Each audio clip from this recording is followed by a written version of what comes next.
Welcome to episode 1451 of The Sleeper in the Bus. I am Justin Mason, joined as always on Sundays by Jason Collette. How you doing, my friend? Been better. I will say this. So, like sad news and then like other stuff, but I had my oldest dog had to be put down. If you know me listening to this for a while, I'm a big advocate for rescuing dogs. And this is a dog that I rescued.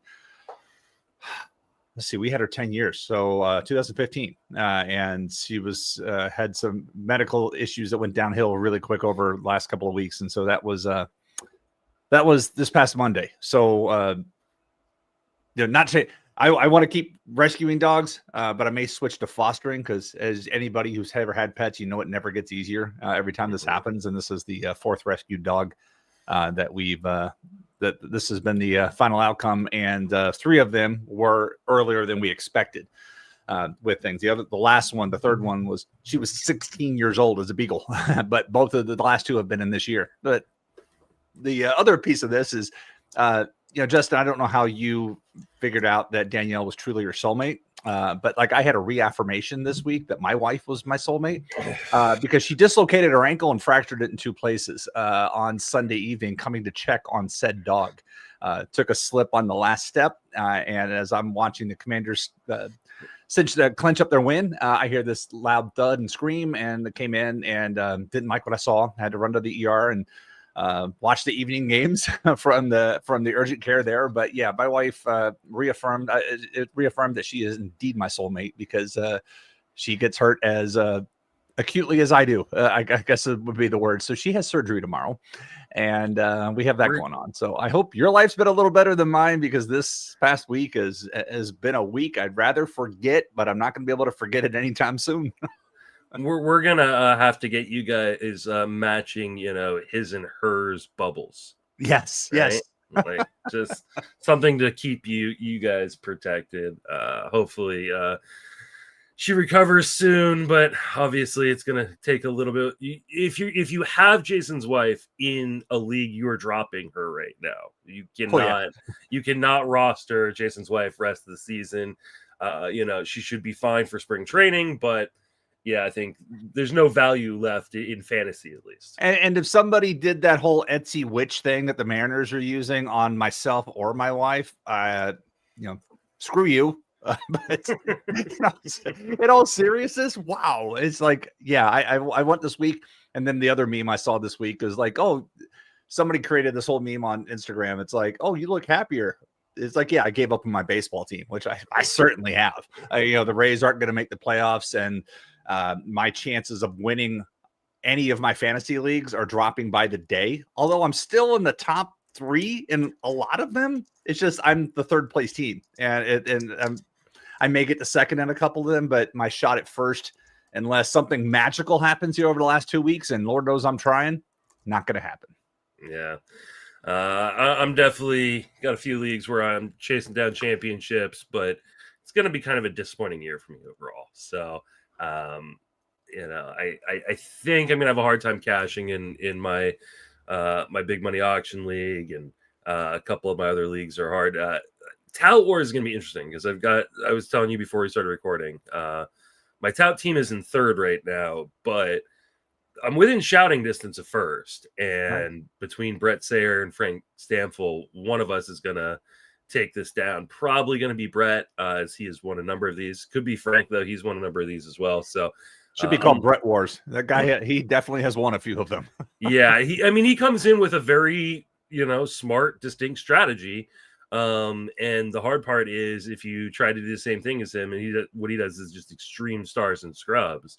And hope that he can just backfill the scrubs via FAAB, and he does great with it. The problem is if other people try to do it, it makes it really hard for both those people to try to win. So absolutely, and you see it in the draft day, because I remember seeing you see a lot of teams going in there because I believe I was doing y'all's chat room, and there was at least 2 teams that were trying to do the same strategy at the draft table with it. But Brett, I want to say, was purchasing players right out of the gate, like big. It's like boom, boom. And then he was like gone for 3 hours because he's like, I got what I wanted. I'll just see what's left when it come in. And that was, y'all were online, weren't you? or was I? No, thinking the wrong? We're live. Yeah. Okay, so I was still there doing that, or maybe I'm thinking last year. So I think you were running one of the things for the other draft that goes on at the same time. So you weren't there for the actual draft. All right, so I may be thinking last year. I think I did head to. Oh, that's right. I was uptown doing the head-to-head. Yeah. Yeah, with Nick and everybody. So you may have seen it online, but yeah, it was. It's a really fun draft. It's a really fun group with a lot of really fun and smart players. But it's the last few years I finished like second, third in this league, and it has been a kind of a dogfight for me to get over that hill. Hoping maybe I can get lucky this year. Brett literally, I think 2 years ago, beat me on the last day. Like literally came down to the last few at bats of the season. Actually, I think it was a pitcher that ended up blocking it in for him. So, we're going to try to see if we can get over the hump this year, but we have a lot of FAAB to talk about. It's not a big FAAB week, but every week remaining is kind of a big week in terms of, hey, who can you pick up that might help you right now?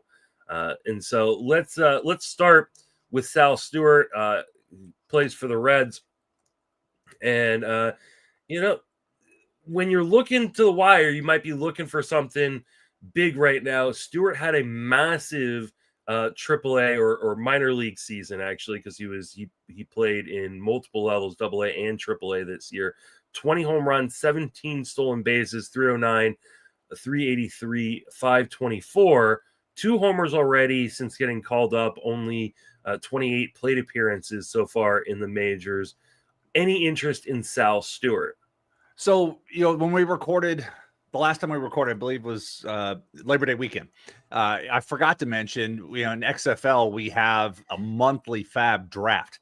So there's no FAAB during the week. It's like we get together online and you have reverse order. And it's a dynasty / keeper league.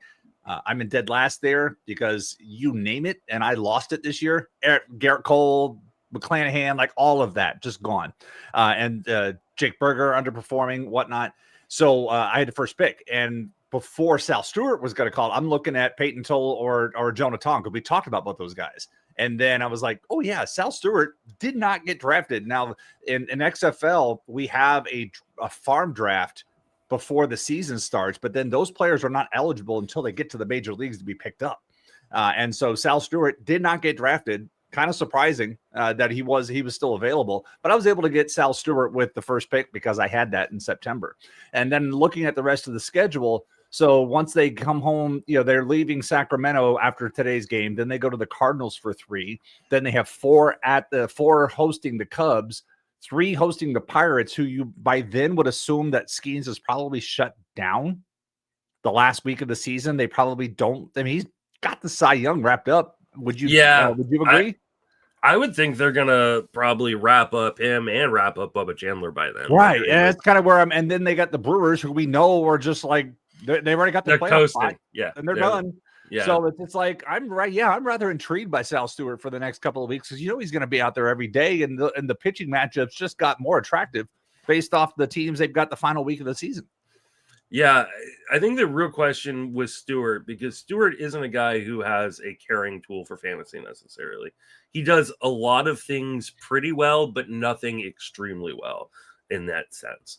So I think it really just comes down to playing time. So far over the course of the last week, he's sat twice. So he's playing about 2/3 of the time, but I could see that, especially if the Reds fall out of it or Stewart gets hot, that he plays every single day and can accumulate. But I think for right now, this is a 15-team only kind of look with you put him on your watch list or stream him in good matchups in 10s and 12s. And they sat him twice for Spencer Steer. That's what I'm looking at. And I don't know if it's just a matter of, okay, we need to have Steer playing. We can't have these guys just sitting. And Brian Hayes is out there playing every single day. Yeah, Hayes has got it with his defense. So, correct. Yep. But I mean, this could all work itself out if someone gets hurt, right? And really anybody on the team gets hurt because Steer can play in so many different spots. And they had all these righties. I don't know what their schedule looks like righty lefty this week, but this past week it was all righties. And so Gavin Lux was in there every single day. They have a lefty to start the week in Matthew Liberatore, and then they have one more lefty on Friday in Imanaga. All right, so that could allow Stewart to play all week because you're not starting Lux against a lefty, and that could put Stewart DH, and there's Stewart having a full week at least this week. Yeah, there you go. So next on the docket, we got, hey, it's one of your guys. It's Carson Williams, who is a very interesting prospect. Fangraphs has him as number 14 overall prospect in baseball. The Rays number 1. Where are you at on Carson Williams? Like I said earlier, they're out of the playoffs. I would like to see him get an everyday chance to see what's there because I know a few games that he's been lifted late for a pinch hitter type of situation, but the swing and miss is definitely an issue. I mean, we're talking about a guy with the 39% strikeout rate. The walk rate's just not there, but he's got a lot of offensive potential. Just a reminder that you look at his minor league numbers, and Durham is a very friendly minor league park. And he certainly enjoyed his time in Durham going 2020, but the strikeouts have always been there. Just look at I'm reading off his strikeouts by level: 28%, 32%, 32%, 31%, 29%, 34%, 39%. Yeah. That's a lot. And I don't know how that gets fixed, but running him on the Durham to St. Pete shuttle, that's going to resume its routes next year once Tropicana reopens. I just want to see what's out there every day because they need to figure out what they're going to do with shortstop. Ha-Sung Kim, they let go. He got picked up by Atlanta. And the hope was that perhaps Kim liked his first year enough where he stayed the second year, but that didn't work out. But Williams is supposed to be the next guy up. You're making a sacrifice of defense if you take Williams over Walls, but I don't know if Walls survives the offseason with the organization. I know that Walls is a premium defender. Absolutely, right? Correct. But Carson Williams profiles as a pretty damn good defender himself. Like that's one of his major calling cards. Yeah, you're going from great to good, but then I would say, like, look at, and Mike Petriello had a nice post on this, like, hey, how did Philly's offense get better? Well, they sacrificed defense. Like, you look at what the outfield was doing, and all of a sudden it's like, let's go get some guys that hit, and we'll give up a little defense for hitting. And all of a sudden, Philly's on this major roll with things. So that's where I see this. But the swing and miss is definitely a risky part of the profile here with Carson Williams. And I don't know how you fix a trend like that. He's always had it. Now, the walk rates have always been there as well. But those strikeout rates, even for the minor leagues, were excessive. Now, that said, he just turned 22. Mm-hmm. So we're talking about some like age level appropriateness. Do I look at the Rays as a contending team for 2026? Absolutely not. So it's like, let them roll. Then again, I didn't think they were contending in 2025, and I was right. But for a while, I was like, oh God, maybe I underestimated these guys. And then they did their whole late June, July swoon again. That. So let's see what happens. Right now on paper, he should be the starting shortstop on opening day for 2026. And if you're in a league that allows you to kind of get a head start on that and you can grab him this week for that purpose, go ahead. Yeah, I mean, you absolutely should. There's power, there's speed. In AAA this year, 23 home runs, 22 stolen bases. But as you said, he had a 34% strikeout rate, hit 213, 318, 447, 12.5% walk rate is great. But yeah, that strikeout rate's a problem. And the underlying contact skills are terrible. They're absolutely terrible. Usually I talk about guys who have below an 80% zone contact. That's kind of the level where we go, is this guy a major leaguer? In the majors so far, it's been 75%. And in AAA this year, it was 78%. So he wasn't even at that 80% threshold in the minors. Well, don't forget, they also have ABS in AAA in the International League. So that walk rate, the walk rate, I know we've talked about it. You and Paul have talked about it. The AAA walk rate for pitchers, we should look at with a grain of salt, and conversely, the same thing with hitters. Because it is we're talking different strike zones. And for a guy to have a 12% walk rate in AAA and then a 5% in the major leagues, he's learning real quick. And they have found it doesn't take these guys long to find the vulnerable spots in somebody's approach. And they have found it in Carson Williams. And until he figures a way out to adjust, they're going to keep pounding it there. Yeah, absolutely. All right, moving right along, we have Tyler O'Neill, who spent most of the year on the IL. He's been Wait, what? Shocker. yeah, he's been reactivated this last week or a few days ago, actually. Any interest in Tyler O'Neill, who, hey, when he's healthy, he can be a really powerful bat. My annual wins doing a big a heavy lift in that sentence, but I think I'm going to go ahead and make the pledge right now. Jason Collette, will not draft Tyler O'Neill in 2026. Make that pledge right now. This is the 2026 year you should draft Tyler O'Neill because he'll be so cheap. Like it's the every other year thing, right? It's the Alex Rios thing. Like kind of, but like 2021 and 2024, that was fun.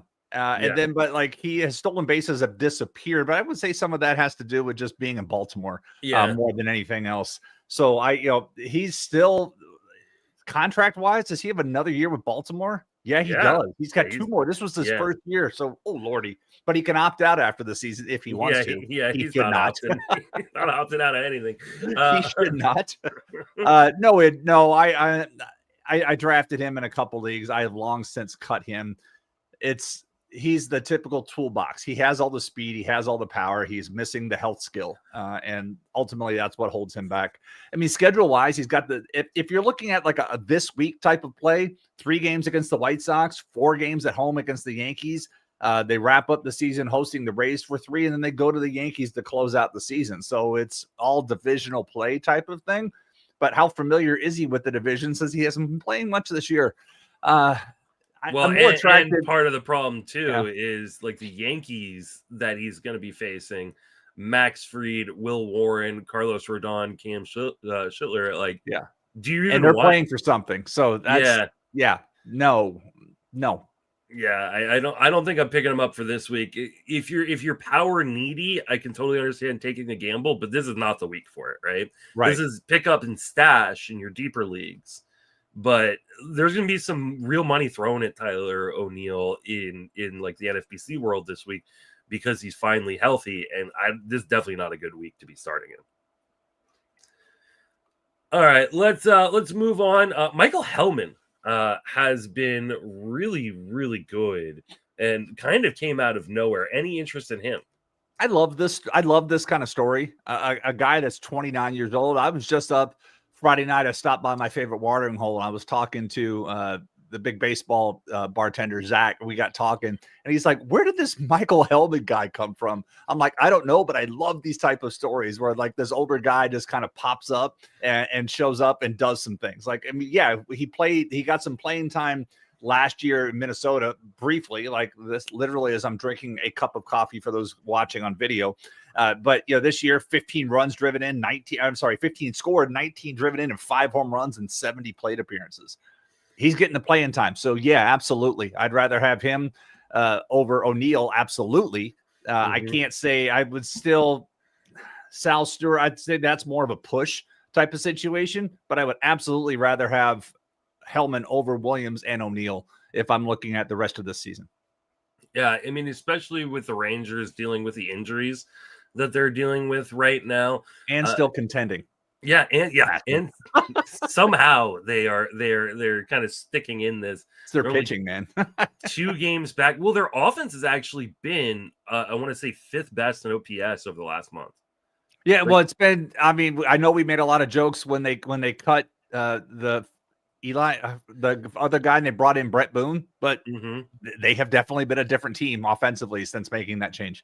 In spite of losing, both Adolis Garcia and Corey Seager and Simeon. And Simeon. They are 7th currently over the last 30 days in OPS. Simeon was an addition by subtraction, but still. That makes me sad. But yeah, I mean, Helman is a guy that I would go and pick up right now. Hitting 274, 338, 597, 5 home runs and 3 stolen bases and 70 plate appearances. Making good quality contact. Now he swings outside the zone a little bit too much, so I think that strikeout rate is definitely going to come up. And if you look at the XBA, he's got a 202 XBA, so he's definitely getting lucky. I'm going to guess the BABIP is pretty high. Oh no, actually the BABIP is kind of low. So, but hitting the ball, decently doesn't hit for a lot of power. Like I wouldn't expect to see another 5 or 6 home runs, but he can definitely steal some bags. Going to be playing every day. 15-team leagues for sure. I think some 12s and 10s. If you're looking just for a spark, Helman is playing every day right now on a team that is kind of rolling. Next on the docket is just a guy who I am absolutely falling in love with from a real life baseball perspective, not as much necessarily from a fantasy perspective, and that is Drew Gilbert.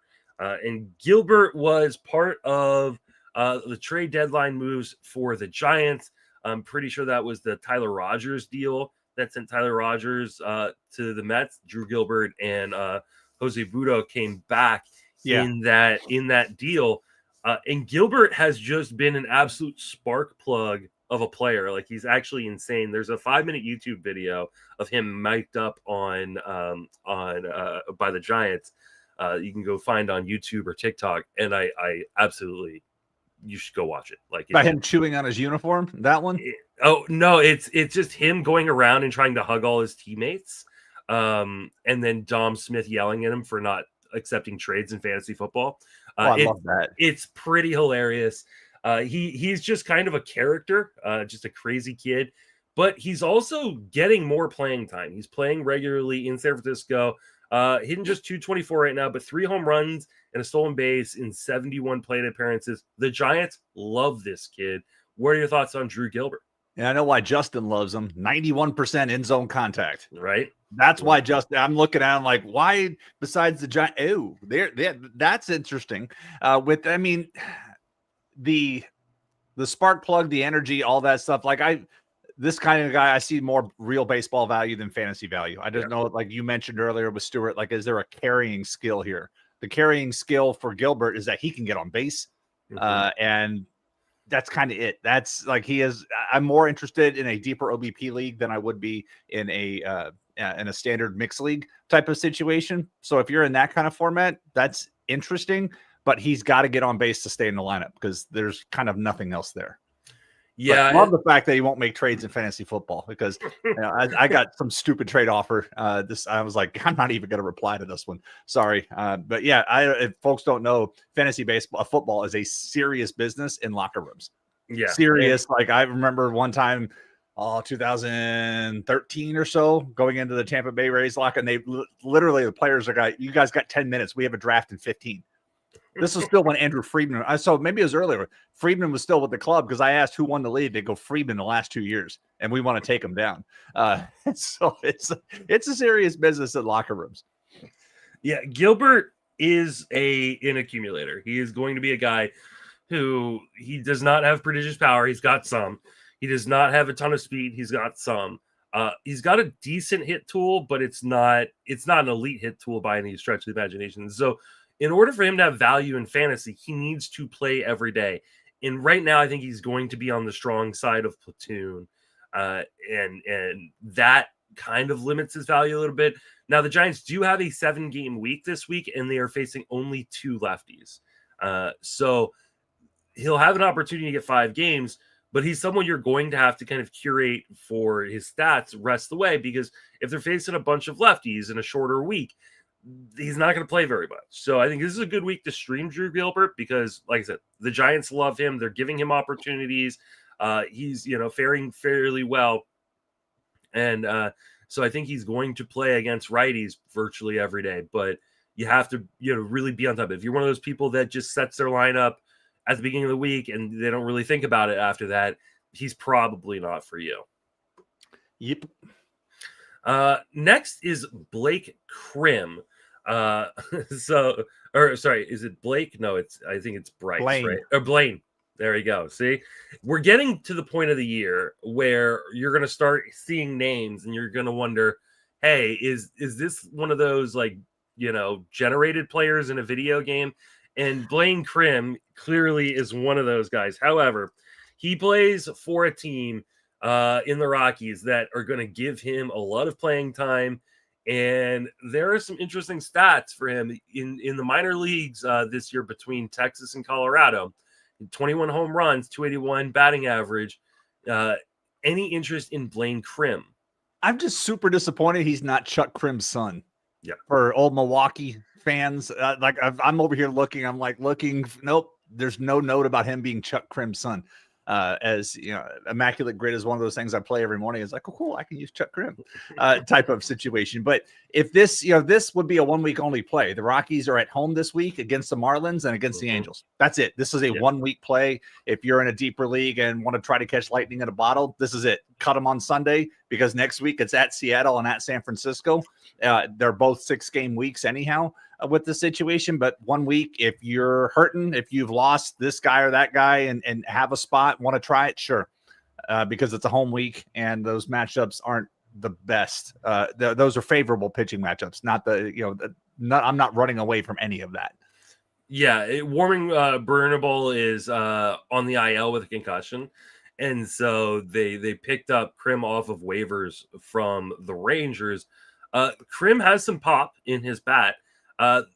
His main issue is the issue for a lot of these guys is he can tend to strike out too much at times. He's got a 38% strikeout rate so far this year in the majors. Though in the minor leagues this year, only 18%. He actually did a really, really good job of making contact there and has off and on throughout his minor league career. He's played 2 games for the Rockies, once against a righty and once against a lefty. So I think until Burnables comes back, he's going to play every day. And this is a good week to stream him. You'll have to keep an eye out on if Burnable gets activated because he's going to be eligible to be activated from the IL, I believe, tomorrow. So something to keep an eye on. And maybe if he is, then Crim kind of goes away and Burnable would be the pickup. Yep. Let's move over to the pitching side. Talk about an old friend in Ryan Weathers. Ryan Weathers, again, when he's been on the mound, he has been really good and very fun to watch, but he has struggled with injury again this year. Only 29 2/3 innings. It has been a 2.73 ERA. He's back now. Are you using him down the stretch? I mean, he pitched against the Nationals on Thursday. So if we were to and took advantage of that situation. So if he beat the Nationals on Thursday, 1, 2, 3, 4, he's at Colorado, and then he's at Philly. No, that's it. His last 2 matchups of those 2 pass. Yeah. I mean, I think you might be able to risk the at Colorado. Colorado is just so bad offensively that I'm not like super worried. I mean, the 27th team in OPS over the last 30 days, even in Colorado. I don't know. It's just run the risk. If you're making this type of move, that means you're still competing and like ratios are still tight and whatnot. I mean, yeah, he could probably get the win out of this, but at what cost? Yeah, I mean, I think it really depends on what you need, right? Are you win seeking? Because I think that the Colorado game is a really good opportunity to kind of win seek. Mm-hmm. Or if you need strikeouts, right? Because Colorado is always going to strike out. At home this year, they've got the 4th highest home strikeout percentage as a team. So, like, if you're looking for strikeouts, you're looking for wins. Yeah, go for it. If you're looking for ratios, it is risky, right? The Rockies have been obviously much better at home than they've been on the road. But this is one I might take a risk with. I actually think I would pick him up, especially if the price is affordable. Yeah, I mean, to your point, now that I go, that's wrong. Every time I go to do it to split everything out, I was trying to go show me home for a certain date, and then it resets the leaderboard because I was like, show me how I can't. Never mind. I was trying to like how the Rockies performing at home over the last 2 months, but it will not give me that option. It keeps resetting the. That's the how range. bad they've I wanted been. to see where things were. So, you say get maybe, I say no. All right, let's move over to someone who might be a yes for both of us. That is Tyler Wells, who's come back to the majors through 2 starts so far since returning. 2.31 ERA, 11 2/3 innings. Wells will start this week at the White Sox before setting up a 2-start week against your starting with your Rays next week. So where are you at on Tyler Wells? Yeah, this one I'd absolutely go with the White Sox start and then the 2-step because the step against the Yankees is likely going to be, it may be an old timers game at that point, because by then when he pitches against the Yankees, the AL East should be settled. The wild card race should be settled. And so that could be an empty the bench, whatever's left type of matchup for Tyler Wells. So yes, that one I would be interested in to try to get the 3 starts out of Wells. Yeah, I think this is a priority pickup, probably the most important pickup of the pitching side, or at least the starting pitching side that we're going to talk about today. Wells has been pretty darn good in his first 2 starts. Now, obviously, you want to look at those matchups and go, yeah, at San Diego hasn't been great offensively this year, and then home versus Pittsburgh.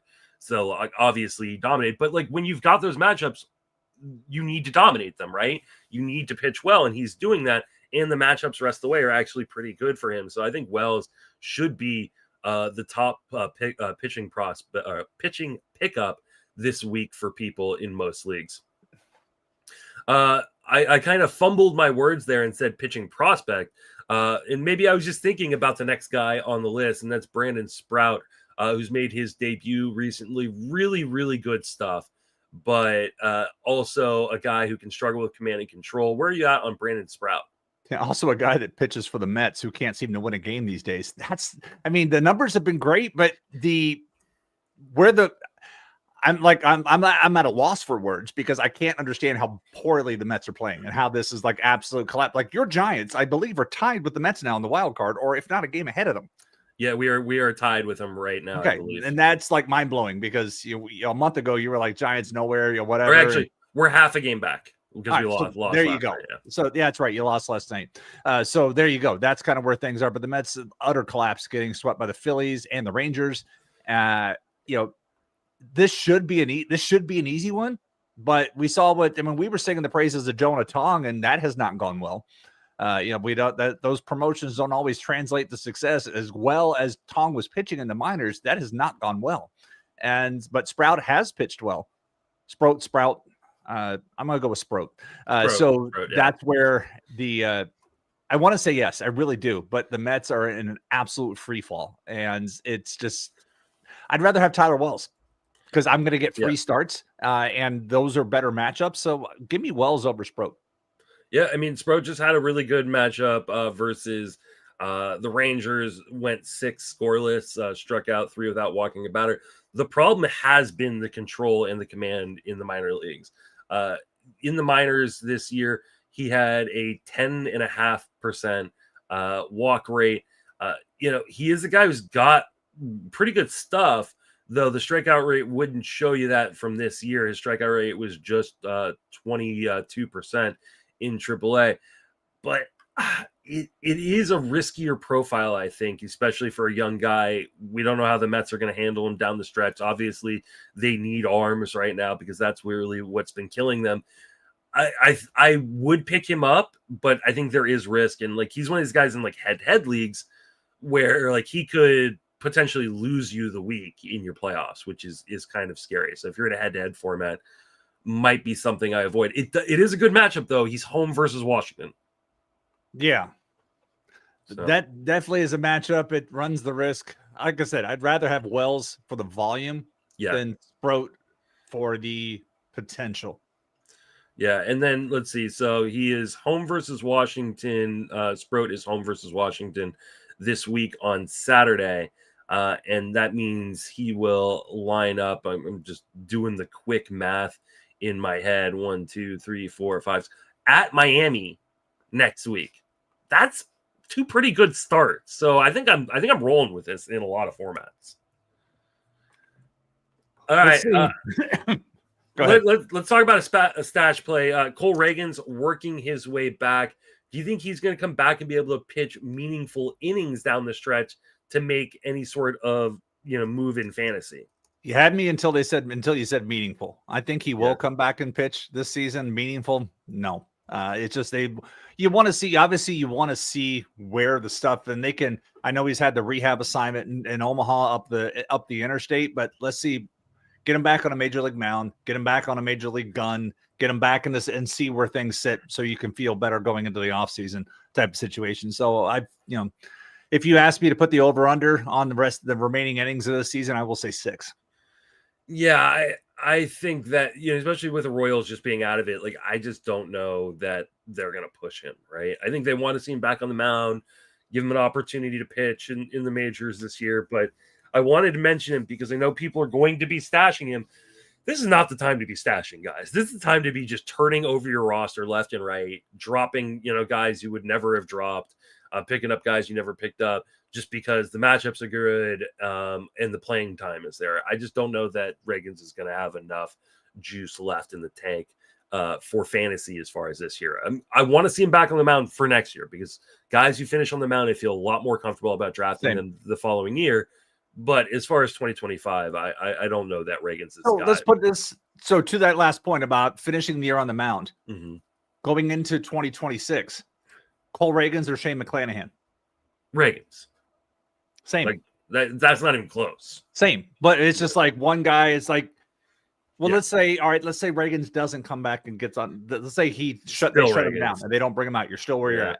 Yeah, okay. Still Ragans. I mean, and it's definitely closer, and I probably won't be drafting much Ragans if he does not finish the year on the mound. But the fact that we never saw McClanahan this year just tells me I'm just not going to touch him. Other people will. He looks fantastic, and then and you know what'll happen is he will come back in spring training and look fantastic, and people will overinflate the price. Like Spencer Strider. Yeah. Like Sandy Alcantara? I mean, does this happen in this industry? What are we talking about here, Justin? We talked about it on Friday. I talked about it with Paul, and I was just like, all those guys that people were like stashing, like, I don't know if any of them panned out this year. It's going to be a good article for somebody to write, but there was a lot of, as soon as you in spring training, and we talk about it on this though, in spring training, it's a limited outing. And if you I could come out and I can be like, wait, I'm 99. All right, he's back. And that's exactly what happened with Strider. People were like, oh my God, look at this. And it's like 2 innings of work. And I would say even recently I was watching one of the White Sox Rays games and Sean Burke came out in the first inning and hit a hundo. Sean Burke doesn't do that. Sean Burke's velocity was up 4 miles an hour in that first inning. And I was like, what is going on here? Then he comes back out in the second. It was almost like somebody told him, dude, by the way, this isn't an opener. You need to do some extra work, because then his velocity came back down to 95. For whatever reason in the first inning, dude was pumping it. And then he was like, oh, I have to actually pitch more than 1 inning? Crap. And then his velocity came back down. So it's a really good point for these guys coming off of injury, right? Because the thing that they struggle with isn't necessarily individual pitches, it's consistency. It's and we saw with Yuri Perez, how many people were taking victory laps on Yuri, having stashed Yuri Perez or picked up Yuri Perez, and then all of a sudden, like, he goes through a stretch of 3 or 4 starts where he just can't find the zone. Yep. The stuff is still good, and I'm going to be in on Yuri next year because he finished the year on the mound. But this is why we stay away from these guys at the draft table. Indeed. All right, let's finish out with some closer chaos. We've got the Cubs closer situation with Danny Palencia going to the IL. Are you picking up Andrew Kittredge or Brad Keller, or both, or neither? I have a kind of, if you maybe take one, Keller and the work that he's done this year has been impressive. Kittredge is one of these guys where, because of the particular skill that he has and a lot of ground balls, you never know when exactly he's going to come in. So if you maybe pick one of these guys and try to get a save or two, give me Keller. Because again, it's been impressive to see what they've done, what the Cubs have done with Keller. Kittredge, having watched him over the years, it's like, okay, we got first and second, 1 out. We're going to bring him in because it's really tough to elevate the ball off him. And that could be in the 7th inning. And all of a sudden you're like, oh, great, there's a hold. And my league doesn't do holds. That sucks. Well, Kittredge got the 2 saves this week, but I do think Keller is kind of the high leverage guy. So he's just going to come in when things are tough or a hard part of the lineup is coming up. That could be the 7th or 8th. That could be the 9th. This isn't a one guy has the job rest away, I don't think. But both guys have pitched 3 games this week. Keller took the loss yesterday. Yep. Pomeranz had the blown save. So did Hodge, because Hodge gave up that beautiful home run to Caminero. Man, that was a great dead center shot too. Yeah, 43 home runs for a 22-year-old. I missed on him. I didn't like it. I mean, I wanted him to count the stadium change enough for Tampa Bay. like I did for Sacramento. But yeah, I'm glad you mentioned that's definitely an article for one of us, all of us to collaborate on, because that's a factor next year. Yeah, when you going look back at to Tampa. how Yandy Diaz, look at his spray chart this year and how many of his home runs were cheapies to the opposite field. Caminero, his haven't been cheap, but it's just like, if he's hit 43 home runs this year, I would absolutely expect something in the low to mid 30s next year. Absolutely. He's going to lose some of them, but he's been home running to all parts of the field at home. And then on the road, it's been left and center. He doesn't have the right, but his approach is like hitters have A swings and B swings. Eno's talked about that. It's like he has a home swing and a road swing type of situation going on as well. But the home, that kind of factor like makes me less optimistic about a Jonathan Aranda 2026 and a Yandy Diaz. But honestly, like if I could get Shane Baz cheap, I'd love to have Shane Baz back, because dude, Shane Baz has been an absolute wreck at home. Yeah. And getting him out of that park would be great. great. I mean, all the Tampa pitchers you're gonna want him and Pepio early type of situation. But like if I had the opportunity to make moves to acquire Rays pitchers going back to Tropicana Field and getting out of Steinbrenner, I'm on that. Yeah, absolutely. All right, that's going to wrap us up for this episode. Jason, want to remind everybody where you can be reached and what you're working on. So I can be reached at Blue Sky at Jason Collette or at RotoWire at Collette Calls. I am right now working on an article, and I sent you guys a bit of a preview yesterday, like sprint speed, because there was a great Eric Halterman had Derek Van Riper on the RotoWire podcast on Thursday night, and they touched. I was walking my other two dogs on Friday morning listening to this, and Derek like made the point. He was like, "Hey, there's Josh Naylor with his second percentile sprint speed, stealing 20 plus bases. And there's Juan Soto with his 15th percentile speed, stealing 33. It's like, if you look at the leaderboard right now, you have Victor Scott, who has been a 100th and a 99th percentile sprint speed guy with the same amount of steals as Juan Soto, who has been a 25 and a 15th percentile guy. And then Paul replied back, "Hey, you got to watch this YouTube video about what the Mets are doing with their leads." So like, I'm working on that, just looking at, we've always talked about sprint steals being opportunity and willingness and manager, the manager's influence on that and thumb on the scale. It's like, I'm wondering how much we should look at the changes of that. Like, we know with Josh Naylor going to Seattle, he's run more. Dan Wilson, we talked about this in August and September and in the offseason when they made the switch from Melvin. It was Melvin, right? No, Scott Service to Dan Wilson. They ran a lot more. The Mariners did under Dan Wilson, and that has continued this year. So it's like, how much more, if we're going to put weighting factors on stolen base components, how much of it is getting on base? How much of it is manager? How much of it is the player's willingness? Like, who saw Juan Soto deciding, you know what, I want a 30-30 season. I'm jealous of all these other guys doing it. I'm going to do it. I appreciate him doing it. And Josh Naylor is the one that blows my mind. I mean, how is a guy like that a guy of that size and that slow is out there going, you know what, I'm getting this done. I'm stealing my bags. So I'm working on that particular angle of looking at sprint speed and then going back and looking at spring training stats. I'm not sure if I'm going to combine them into one article, or separate them out, because it's also time to start looking back at bold predictions and saying, look how right I was on this one, and look how stupid I was on this one. So it's accountability season too. But hey, accountability season. Kyle Schwarber hit getting to 50 this week. Yes, because that was one of them. And so I may separate these out into two articles, but I want to go back and look at spring, because that's one of the things I've talked about the last 2 years is spring training stolen base tendencies. What teams are doing as a team tend to push into the regular season, and they did. I wrote that article last year, and I want to look back at it this year, especially with the Mets and the Mariners in particular, to see where if the Mets rather were tipping their hand in the spring to like, hey, we're going to try to do something here, because it's, if you watch the YouTube video, I know Paul's sent it out, I've sent it out, you may have sent it out, but go watch that. I found that to be extremely informative. Yeah. I'm looking forward to reading that article. That's going to be a lot of fun. You can find me on social media at Justin Mason FWFB. Read all my stuff at Fangraphs and Fantasy Pros. Hear me on this podcast and the Friends Fantasy Benefits podcast. That will wrap us up for this episode. For Jason, myself, thank you for listening. Have a fantastic baseball season. Thanks, guys.